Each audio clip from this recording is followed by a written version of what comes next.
السلام علیکم دوستوں، میں ہوں عریج اور آپ ہیں اس وقت میرے یوٹیوب چینل عریشہ ناولز پہ۔ آج ہم ریڈ کریں گے ناول تو عشق تو جنون کی ایپیسوڈ نمبر 6۔ تو چلیے سٹارٹ کرتے ہیں۔ پڑھیا بیٹا، یہ تو بہت خوشی کی بات ہے کہ تمہیں سلیکٹ کر لیا گیا، لیکن تم اس قدر پر امید ہو اس نوکری کے لیے۔ اگر یہ نوکری تمہیں نہ ملی تو تمہارا دل ٹوٹ جائے گا بیٹا، اور میں ایسا نہیں چاہتا۔ بابا اسے سمجھاتے ہوئے کہہ رہے تھے کیونکہ وہ بہت زیادہ خوش نظر آ رہی تھی۔ بابا نہیں چاہتے تھے کہ اس کا دل ٹوٹ جائے۔ ارے بابا، آپ کو اندازہ بھی نہیں ہے میں کتنے لوگوں میں سے سلیکٹ ہوئی ہوں۔ 400 سے زائد لوگ تھے اور میں پاس ہو گئی۔ میں وہاں پر سلیکٹ ہو گئی، کل تو صرف 10-12 لوگ ہوں گے، ان میں سے بھی میں سلیکٹ ہو جاؤں گی۔ وہ بے فکر لگ رہی تھی، جبکہ اس کا یہ انداز بابا کو پریشان کر گیا تھا۔ دیکھو بیٹا، جو لوگ آئے ہیں وہ بھی تمہاری طرح قابل ہیں، اسی لیے تو آگے بڑھے ہیں۔ ہر انسان کے اندر قابلیت ہوتی ہے، جس طرح سے وہ لوگ آگے آئے ہیں اسی طرح وہ بھی پر امید ہوں گے کل کے لیے، جس طرح سے تم ہو بیٹا۔ ہو سکتا ہے کل ان لوگوں میں سے کوئی سلیکٹ ہو جائے، بس میں نہیں چاہتا کہ تم نا امید ہو۔ بابا اسے بے حد پیار سے سمجھا رہے تھے، ان کے انداز پر وہ مسکرائی۔ میں آپ کی بات کو سمجھ رہی ہوں بابا، میں جانتی ہوں آپ نہیں چاہتے کہ میرا دل ٹوٹے، آپ فکر نہ کریں۔ اگر مجھے نوکری نہ بھی ملی نا تو بھی میں نا امید نہیں ہوں گی، کیونکہ آج کے اس انٹرویو نے مجھے بہت زیادہ ہمت دے دی ہے۔ اگر میں اتنے لوگوں کے بیچ سے کامیاب لوگوں کی لسٹ میں شامل ہو چکی ہوں تو انشاءاللہ آگے بھی کامیابی حاصل کر سکتی ہوں۔ میں تو خوش ہوں کہ اللہ نے مجھے اس میدان میں کامیاب کیا، اور کل کا بھی مجھے پورا یقین ہے۔ اور اگر میں سلیکٹ نہ بھی ہو پائی تو بھی مجھے یقین ہے کہ کہیں اور مجھے اچھی نوکری مل جائے گی۔ اب بالکل پریشان نہ ہوں۔ وہ ان کا ہاتھ تھامتے ہوئے انہیں بے فکر کرنے لگی تو وہ بھی مسکرا دیے۔ صبح نماز پڑھ کر اس نے اللہ سے دعا مانگی تھی کہ وہ اس امتحان میں کامیاب ہو جائے۔ جانتی تھی جس اللہ نے اسے یہاں تک پہنچایا ہے وہ اسے آگے بھی مایوس نہیں ہونے دے گا۔ وہ صبح اپنی تیاری مکمل کر چکی تھی، کیونکہ جس جگہ کا ایڈریس اسے دیا گیا تھا وہ کافی زیادہ دور تھی، اور اتفاق ایسا تھا کہ ہسپتال کے ساتھ ساتھ وہ اس جگہ پر بھی پہلے کبھی نہیں گئی تھی۔ اس کے شہر میں کتنا کچھ تھا دیکھنے لائق، لیکن اس کی زندگی اتنی مشکلات سے بھری ہوئی تھی کہ اسے اپنے گھر کے مسائل سے ہی فرصت نہ ملتی تھی کہ وہ کہیں گھومنے کے لیے جائے۔ صبح بابا کو ناشتہ کروا کر اس نے انہیں میڈیسن دی اور ساتھ ہی پڑوس کے ایک چھوٹے بچے کو بابا کی خبر لینے کے لیے کہا۔ وہ اکثر اسے کہہ جاتی تھی۔ وہ دوپہر میں 2-3 بار چکر لگا جاتا تھا، جس سے بابا کی طبیعت کو لے کر وہ بے فکر رہتی تھی۔ آپ نوکری کے لیے انٹرویو دینے جا رہی ہو؟ وہ چھوٹا سا حمزہ اسے تیار دیکھ کر پوچھنے لگا۔ ہاں حمزہ، میں جاب کے لیے انٹرویو دینے جا رہی ہوں۔ تم بابا کا خیال رکھنا۔ اگر مجھے نوکری مل گئی نا تو میں تمہیں وہ گانوں والا بائک لے کر دوں گی، لیکن اس کے لیے تمہیں میرے بابا کا خیال رکھنا ہوگا۔ وہ اسے لالچ دیتے ہوئے بولی تو حمزہ کی آنکھیں چمک اٹھی۔ آپ بالکل فکر نہ کریں، مجھے پورا یقین ہے یہ نوکری آپ کو ضرور ملے گی، اور اگر آپ کو نوکری نہ ملی نا تو بھی آپ پریشان نہ ہوں، اللہ آپ کو کوئی اور نوکری دے دے گا۔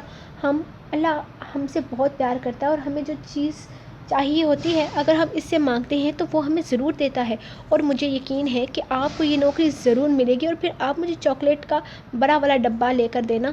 وہ یقین سے بولتا ساتھ ہی اپنی فرمائش بھی نوٹ کروا گیا۔ پریا نے پیار سے اس کے بال بگاڑے اور بابا کو خداحافظ کہتی وہاں سے نکل گئی۔ دل میں کہیں یہ بھی تھا کہ جتنی وہ پرسکون ہے، پر اعتماد ہے، کہیں یہ سب کچھ درا کا درا نہ رہ جائے۔ یہ تو اسے یقین تھا کہ آگے کا سفر آسان نہیں ہوگا۔ اگر نوکری نہ بھی ملی تو بھی اسے اپنے بابا کے سامنے نارمل رہنا ہوگا، کیونکہ بابا کو وہ پریشان نہیں کرنا چاہتی تھی، لیکن اتنی آگے پہنچ کر اب وہ مایوس بھی لوٹ کر نہیں جانا چاہتی تھی۔ کل اتنے سارے لوگوں میں سے جب اس کا سلیکشن ہو گیا تو یہاں بھی سلیکشن مشکل نہیں تھا، اور یہاں کوئی بہت اعلیٰ تعلیم یافتہ ڈاکٹر نہ تھے، بلکہ ایک عورت تھی جس نے اپنے لیے ان سب میں سے کسی ایک کو سلیکٹ کرنا تھا جو اس کا خیال رکھ سکے، اس کے پاس رہ سکے، اور یہ مشکل نہیں تھا۔ بس ان کی سلیکشن ہو جائے، اس کی ساری پریشانیاں ختم ہو سکتی تھی، اس کے سارے مسائل حل ہو سکتے تھے، بابا کا علاج ہو سکتا تھا، اور ضروریات زندگی کے لیے بھی اسے زیادہ پریشانی نہ اٹھانی پڑتی۔ یہ اس کے لیے ایک موقع تھا اپنی زندگی سنوارنے کا۔ بابا کی بیماری کو دیکھتے ہوئے اس وقت اسے اور کوئی نوکری ملتی تو وہ ہنسی خوشی کر لیتی، یہاں تو اسے ایک بہترین موقع مل رہا تھا جس میں وہ ہر حال میں کامیاب ہونا چاہتی تھی، اور اسے اپنے اللہ پر پورا یقین تھا کہ وہ اسے کبھی مایوس نہیں ہونے دے گا۔ وہ بس اسٹاپ پر کھڑی بس آنے کا انتظار کر رہی تھی۔ تقریباً 15 منٹ کے انتظار کے بعد اس کے ساتھ بے شمار لوگ اپنی منزل کی طرف رواں دواں ہوئے۔ وہ اس جگہ تو پہنچ گئی تھی، لیکن اب اسے سمجھ نہیں آ رہا تھا کہ اسے جانا کس طرف ہے، کیونکہ یہاں تو دور دور تک کوئی انسان تھا ہی نہیں جس سے وہ ایڈریس پوچھ پاتی۔ یہاں کسی قسم کا کوئی بورڈ بھی نہیں لگا تھا جو اس کے لیے آسانی پیدا کرتا۔ بس وہ چاہتی تھی کہ وہ کسی غلط راستے کی طرف جا کر لیٹ نہ ہو جائے۔ سامنے 3 راستے تھے، اس نے پکی سڑک کی طرف جانا بہتر سمجھا۔ عجیب سنسان جگہ تھی۔ وہ خاموشی سے قدم آگے بڑھانے لگی۔ شاید اس طرف لوگوں کی آمد و رفت بے حد کم تھی، یا شاید اس جگہ کسی کا دور دور تک کوئی گھر ہی نہ تھا۔ بس ڈرائیور نے کہا تھا کہ یہاں سے آگے چلے جائیں، آگے ہمارا راستہ بدل جائے گا اور جہاں کا ایڈریس آپ دکھا رہی ہیں وہ وہیں آگے ہے۔ اس کا دل چاہا کہ ڈرائیور کو خوب سنائے جو اسے آدھی ادھوری بات بتا کر چلا گیا تھا۔ کم از کم بتا کر تو جاتا ان میں سے کون سا راستہ اختیار کرنا ہے۔ یہ امیر لوگ بھی نا اپنے راستے بھی ہمارے لیے مشکل بنا دیتے ہیں تاکہ ان تک کوئی پہنچ ہی نہ پائے۔ اللہ بڑا بے نیاز ہے، ان کے الٹے سیدھے راستوں کو نظر انداز کر کے ان تک اپنی رحمتیں پہنچاتا ہے۔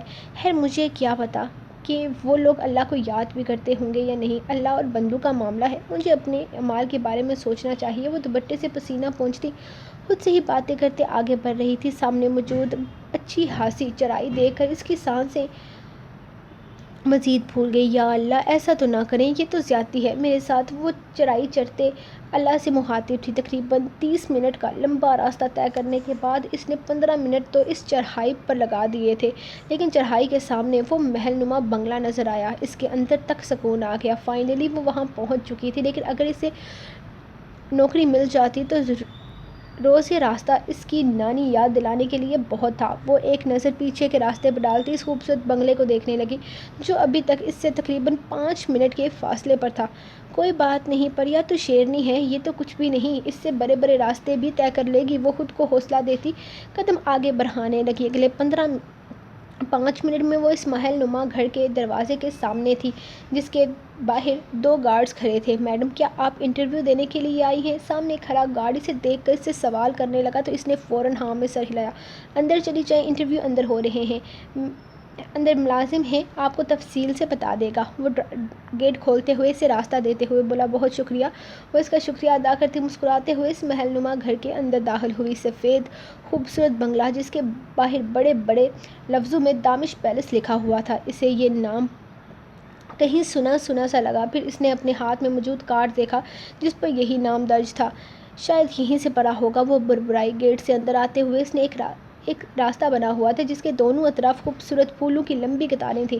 یہاں ہر نسل کے پودے تھے جو اس لان کو اور لان کی خوبصورتی کو 4 چاند لگاتے تھے۔ جس نے یہ پودے لگائے تھے اس کے ذوق کو وہ داد دیے بنا نہ رہ سکی۔ اگر کبھی میرا اپنا بڑا گھر ہوا تو یہ سارے پودے میں لگاؤں گی۔ وہ حسرت سے ان پودوں کو دیکھتی خود قدم آگے کی طرف بڑھانے لگی۔ ماربل کے خوبصورت فرش پر اسے جوتے پہن کر چلنا بالکل پسند نہیں آیا تھا۔ صفائی کا خاص خیال رکھا جاتا تھا۔ اسے یاد تھا جب وہ اپنے گھر کا فرش دھوتی تھی، بابا کو بھی جوتے پہن کر فرش پر نہیں چلنے دیتی تھی کہ اس کی محنت ضائع ہو جائے گی، فرش گندا ہو جائے گا، اور بابا اس کی محنت کی قدر کرتے ہوئے جوتے اتار دیتے تھے۔ کبھی کبھی تو چارپائی سے نیچے بھی نہیں اترتے تھے۔ اس کے گھر کا فرش تو خیر جگہ جگہ سے ٹوٹا ہوا تھا جس سے وہ کل پرسوں ٹھیک کروانے کا بھی ارادہ رکھتی تھی۔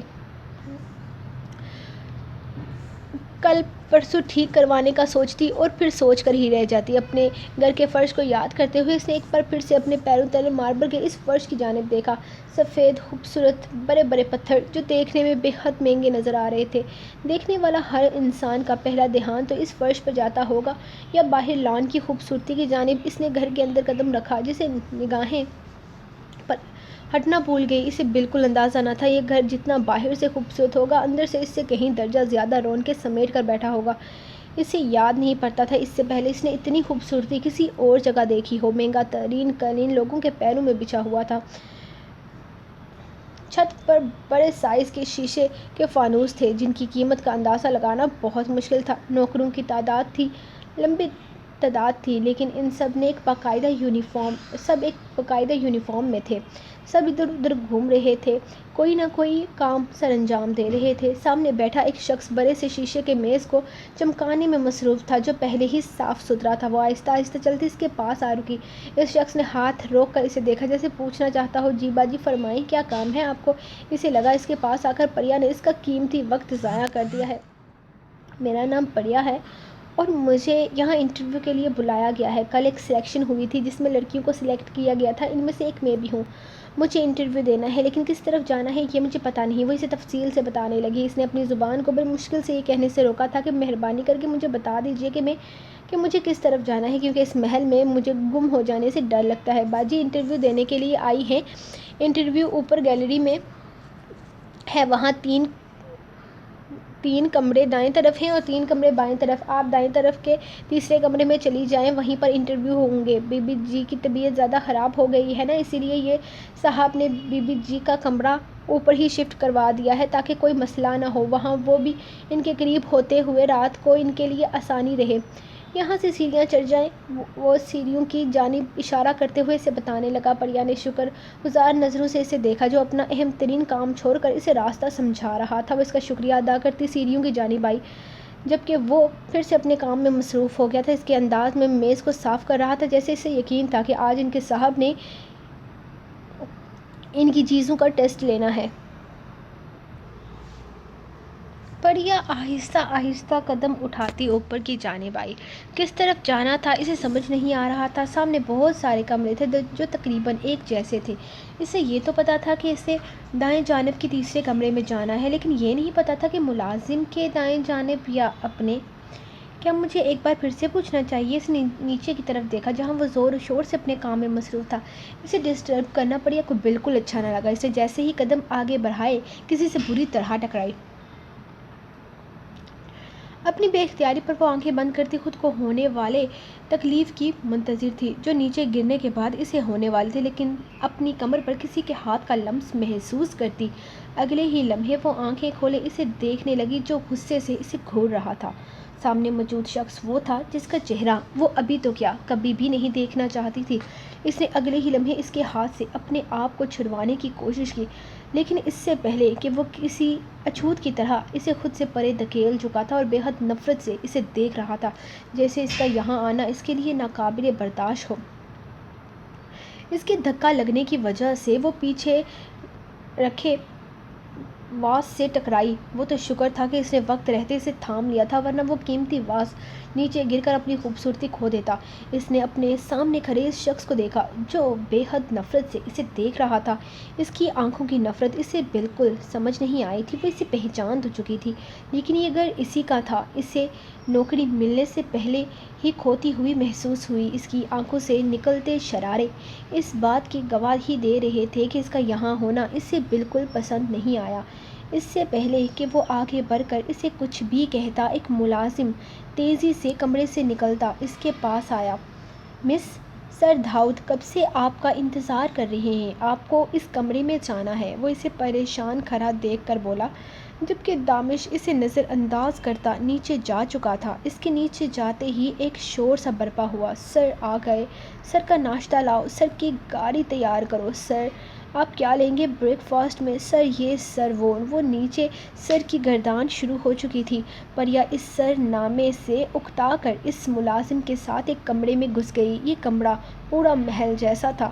اندازہ لگانا بہت مشکل تھا کہ اس کمرے کے اندر بھی 3 سے 4 کمرے تھے۔ اس کے اندر آتے ہی وہ وہاں موجود 4 لڑکیاں اسے دیکھنے لگی۔ باقی کہاں تھیں اسے اندازہ نہیں تھا، شاید انٹرویو میں فیل ہو کر واپس جا چکی تھی یا کچھ اور۔ اتنی کم لڑکیاں دیکھ کر اسے تھوڑی سی گھبراہٹ ضرور ہوئی تھی جب سامنے ایک کمرے سے داؤد نکلا جو اسے دیکھ کر مسکرایا۔ سلام دعا کرنے کے بعد داؤد نے اسے اندر جانے کا اشارہ کیا۔ شاید سارے انٹرویو ہو چکے تھے یا داؤد نے اسے پہلے بھیجا تھا۔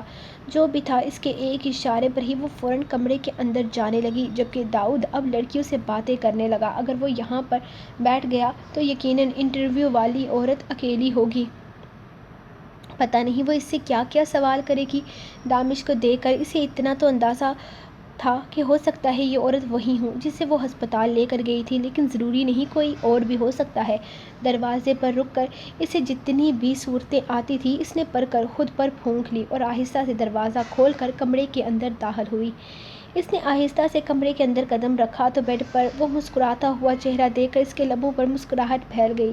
اسے دیکھتے ہی انہوں نے اپنی باہیں پھیلائیں ہوئے سے اپنے پاس بلایا تو وہ تیزی سے چلتی ان کے پاس آ بیٹھی۔ میں صبح سے تمہارا انتظار کر رہی تھی۔ داؤد نے مجھے بتایا کہ تم بھی کل لڑکیوں میں سلیکٹ ہوئی ہو، تو یقین کرو مجھے بے حد خوشی ہوئی۔ میں تو تمہاری ویسے بھی شکر گزار تھی، تمہیں کافی ڈھونڈنے کی بھی کوشش کی لیکن تم ملی ہی نہیں۔ رضوان سے پوچھا کہ وہ تمہیں کہاں چھوڑ کر آیا ہے، پھر سوچا طبیعت تھوڑی ٹھیک ہو جائے تو خود جاؤں گی تم سے مل کر تمہارا شکریہ ادا کرنے کے لیے، لیکن ابھی میرا پوتا ہے نا بہت ضدی ہے، مجھے ہلنے تک نہیں دے رہا، کہیں جانے کے بارے میں سوچ بھی نہیں سکتی، ورنہ ضرور آتی۔ وہ اس کے ہاتھ تھامے بے حد شفقت سے بول رہی تھی۔ آپ کو یہاں دیکھ کر مجھے خود بے حد خوشی ہو رہی ہے۔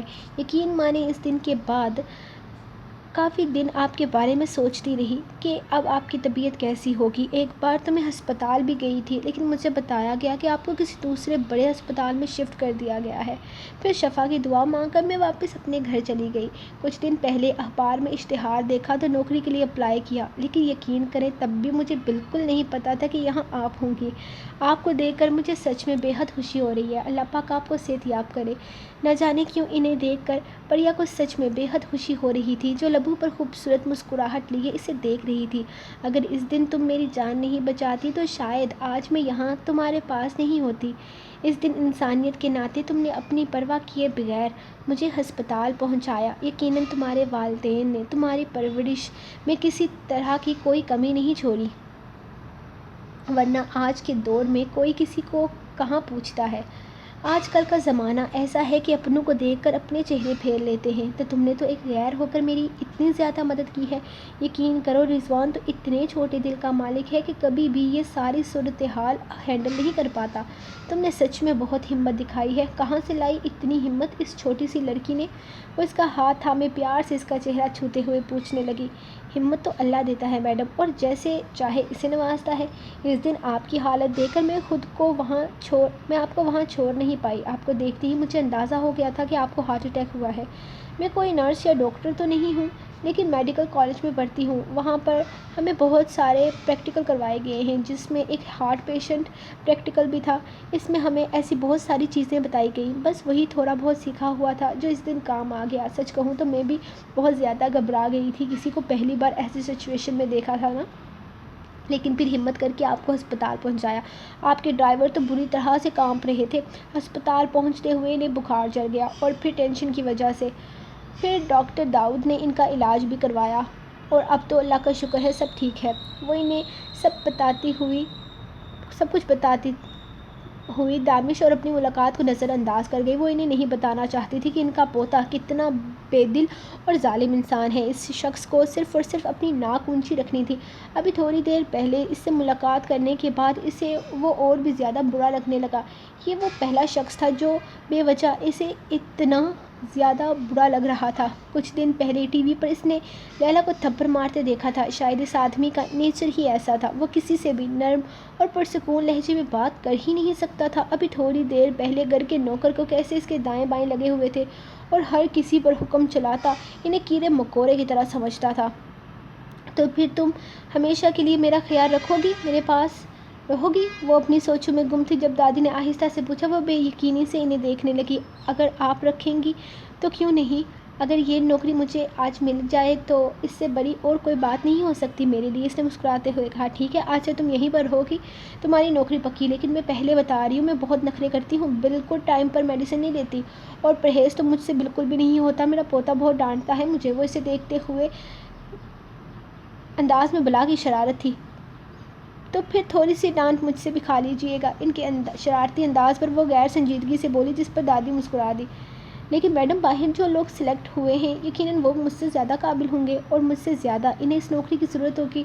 اپنی خوشی میں اسے اچانک ہی باہر بیٹھی اور کی یاد آ گئی تھی۔ تم پریشان مت ہو، ان کے لیے داؤد نے حل نکال لیا ہے، انشاءاللہ ان لوگوں کو بھی کوئی مسئلہ نہیں ہوگا۔ لیکن اپنے لیے تو میں نے تمہیں سلیکٹ کیا ہے، اور ابھی سے نہیں بلکہ مجھے تو صبح سے ہی تمہارے آنے کا انتظار تھا۔ میں تو داؤد کو پہلے ہی کہہ چکی تھی کہ اگر وہ تمہارے بارے میں بات کر رہا ہے تو یہ نوکری تمہیں ہی ملے گی۔ اسی لیے تو میں تمہارا انتظار کر رہی تھی، انہوں نے مسکراتے ہوئے بتایا۔ Thank you so much madam, میں اپنے بابا کو یہ خبر سنا کے آ جاؤں؟ وہ پھر میری وجہ سے کافی زیادہ پریشان تھے، وہ ان سے اجازت مانگ رہی تھی۔ ہاں میری جان، کیوں نہیں، اپنے بابا کو یہ خوشخبری سناؤ۔ جب تک میں یہیں بیٹھ کر تمہارا انتظار کرتی ہوں، پھر داؤد اور نرس تمہیں سارا کام سمجھا دیں گے۔ انہوں نے خوش دلی سے اجازت دی تو وہ مسکراتے ہوئے ان کے قریب سے اٹھ کر کمرے کے کونے کی طرف چلی آئی۔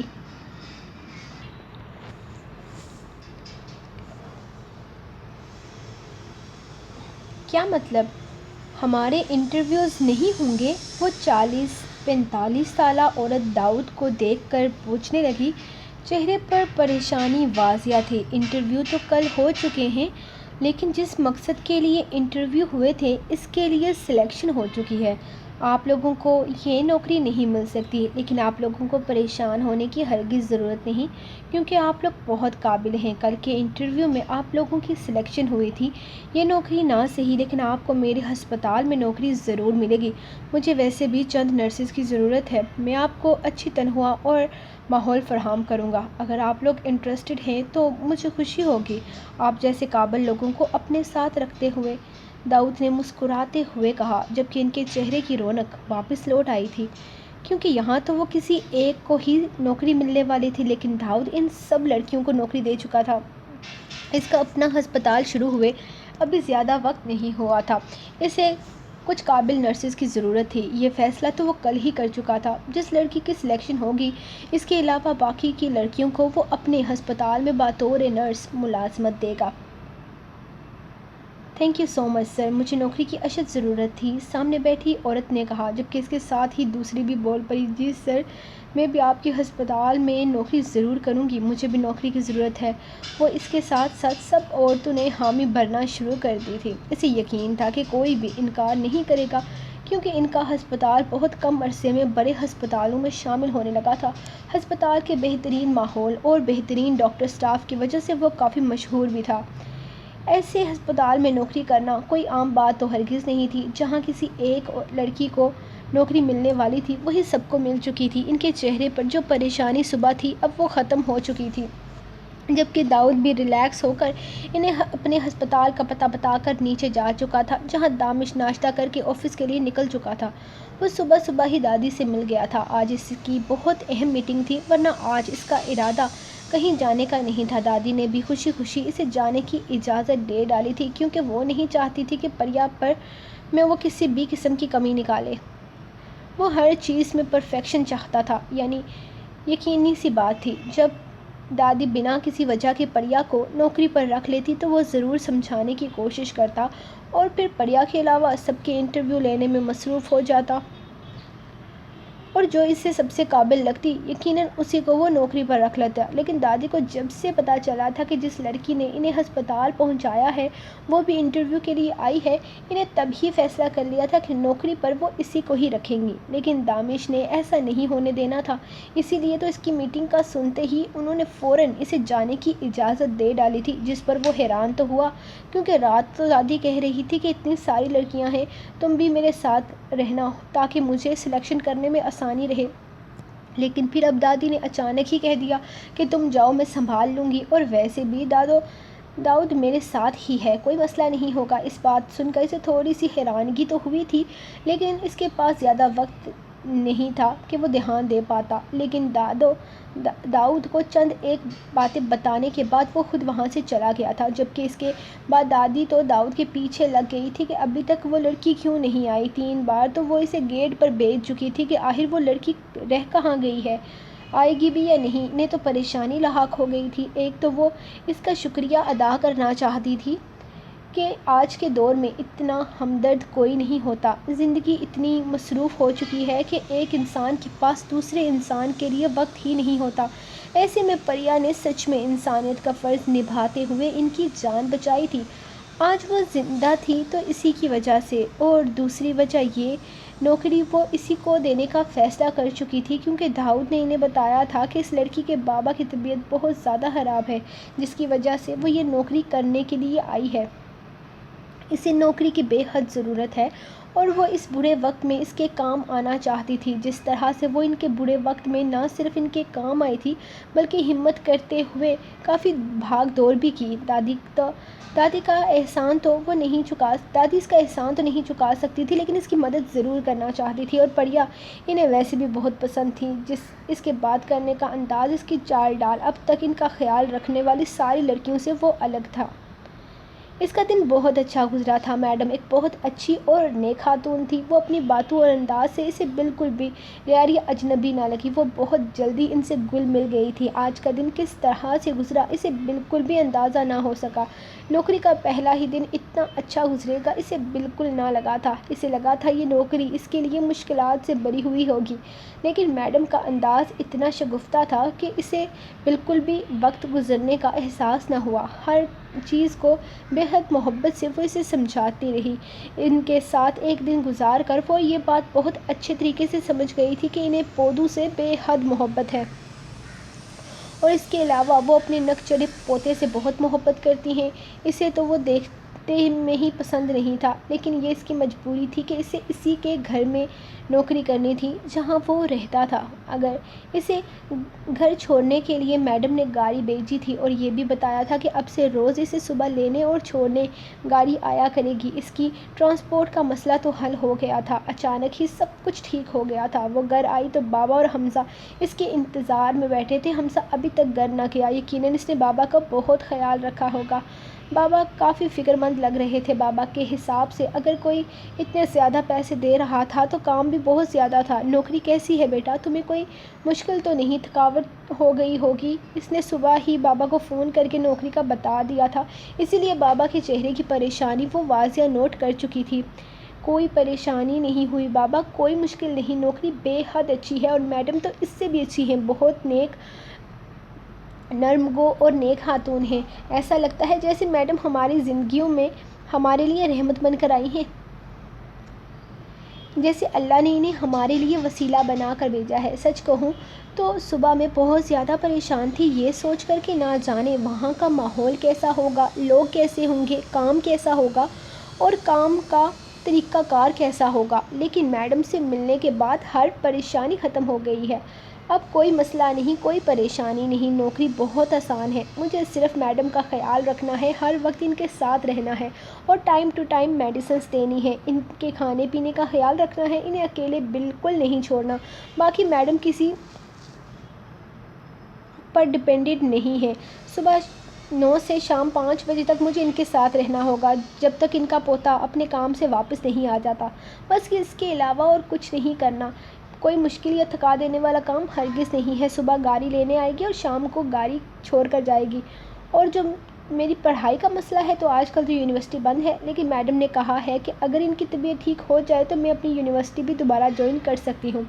آج کا سارا دن میں نے میڈم کے ساتھ ہی گزارا ہے۔ انہیں بس 2 ہی چیزوں سے سب سے زیادہ محبت ہے، ایک ان کے پوتے سے اور دوسری ان کے پودوں سے۔ تو مجھے میڈم نے کہا ہے کہ ان کے پودے دیکھنا میرا کام ہے تو نہیں، لیکن اگر مجھے وقت ملے تو میں تھوڑا بہت ان کے پودوں کے ساتھ وقت گزار سکتی ہوں، کیونکہ اس معاملے میں وہ بالکل لوگوں پر بھروسہ نہیں کر سکتی، انہیں وہ بے حد عزیز ہیں۔ آج تو ایک ملازم کو کمرے میں بلا کر انہوں نے بہت سارا ڈانٹا، کیونکہ وہ میڈم کے کسی اسپیشل پودے کی صفائی کرنا بھول گیا تھا، جس کی وجہ سے میڈم کو غصہ آ گیا۔ میڈم 2 چیزوں میں کبھی کسی قسم کی لاپرواہی برداشت نہیں کرتی، ایک تو اپنے نک چڑھے پوتے کی صحت پر اور دوسرے پودوں کی نشوونما پر۔